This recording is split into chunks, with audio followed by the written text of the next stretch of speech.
And if I can be so frank, the 19th Amendment did way more damage than COVID-19. So you're, that is right. I just saw a TikTok. You're talking about convince your wife. Some woman who was posting on TikTok went viral. It's like, on my way to cancel out my husband's vote in a swing state. You know, some of these women, you know, they're single issue voters. Yeah, abortion. Real quick, abortion. To tell us about abortion. What's the psyop with abortion? So here's what happened. The Supreme Court overturned abortion a couple years ago. That was done to help Democrats.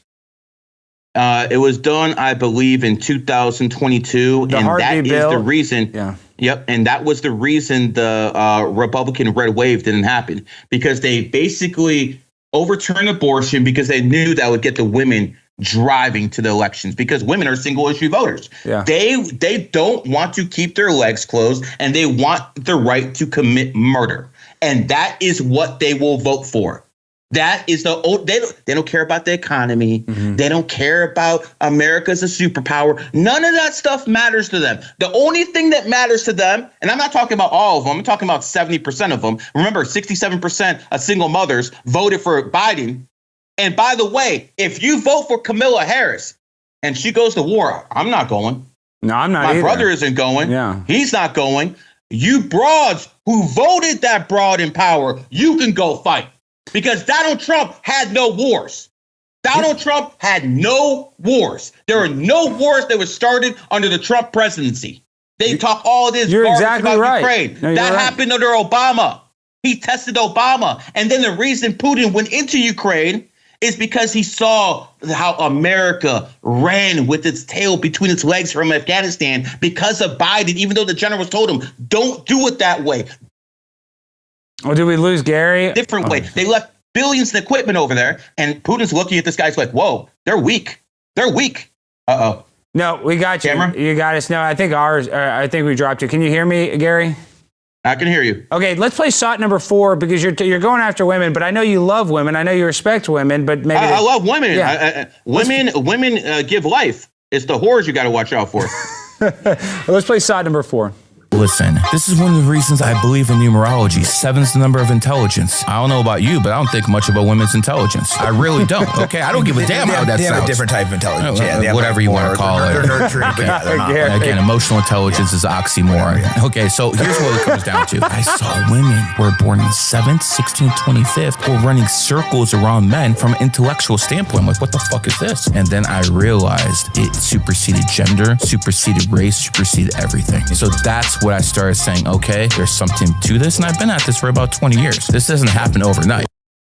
And talk about that, because I'm born on the 8th, and the 8th's about money, right? So what dates were those, or what is the symbolism behind 8? For money, the symbolism is the number 8, and for wealth, it's 28. For instance, if you go to Walmart, all their prices are now 8 at the very end. Yeah. Because that pretty much attracts money. 8 is number 1. That's why the Chinese started the Olympic Games on 8/8/2008 at exactly 8:08 p.m. All those 8s, and they went from the 15th biggest economy in the world to the 2nd in a few years. So it works. It actually works. So women born on the 7th are actually why is the 7th so important for women that are born on the 7th? 7 is the number of intelligence. So that's the thing about numerology. If you're a numerologist, you can't be a racist, because you understand a black man, a Mexican, a woman born on the 7th is going to be smarter than any white guy who's born on the 6th or 9th. It just is what it is. So that's one of the things that got me really into numerology, because I was like, well, I'm going to repeat it. I don't think much of women's intelligence, fix me a sandwich, whatever. But when it comes down to it, they're very emotional. They think things from an emotional perspective. And I'll give you some more numerology. If you look at the word woman, first vowel is O. Communist, first vowel O. Socialist, first vowel O. And that's why women lean toward communism and socialism, where man A, capitalism A. Men lead toward capitalism. It's all in the gematria literology. It's right there. Well, and the reason why I was going to say this too is my girlfriend, I love her, I was brought up earlier, but she was born 7/9. So she's born in the 7th month, and she's really smart. She went to TCU, got a financial degree. 7/9, what year? 99. 7/9, 99. Oh, she's a psychologist. She's not. really good at psychology. But she's really good at psychology. She's a genius mathematician. And I'm like, but she doesn't even try. You know, she's kind of one of these people that's actually smart. She has a 7 in his birthday. There you go. That's why I know. And that's what it comes down to. That's why you said the 7. I was like, wait, but Paige has a 7. It's just crazy. And she's about her bag too, bro. She is. She's about her bag. That's why she has one of my credit cards. So she's with you. She's with you. She sees a lot of potential in you. That's the only. If I see, different women value different things. For instance, if you're going to be with a woman who's an 8, she values material success. She values a man who can actually produce and be a great earner. If a woman is a 9, then she's going to just want to be with the hottest guy there is. The guy has to have a 6-pack, all that good stuff, Brad Pitt stuff. If you know, we're both out of luck with that. When it comes to women who are 3s, you just got to be funny.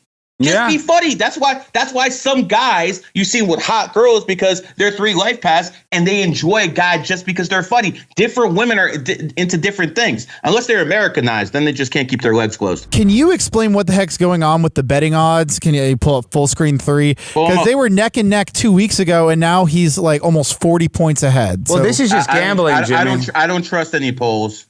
First of all.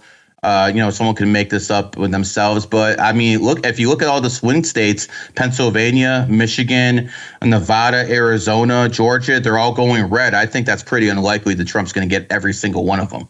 That's unlikely. Do I think Trump's going to win? Yes. But again, I've said this before. Trump is 2-0 in elections. He has never lost an election. The only way Trump wins is in a landslide, because if it's a landslide, they can't cheat. They can only cheat if it's a close election. If it's a landslide, Trump wins. And let me tell you something.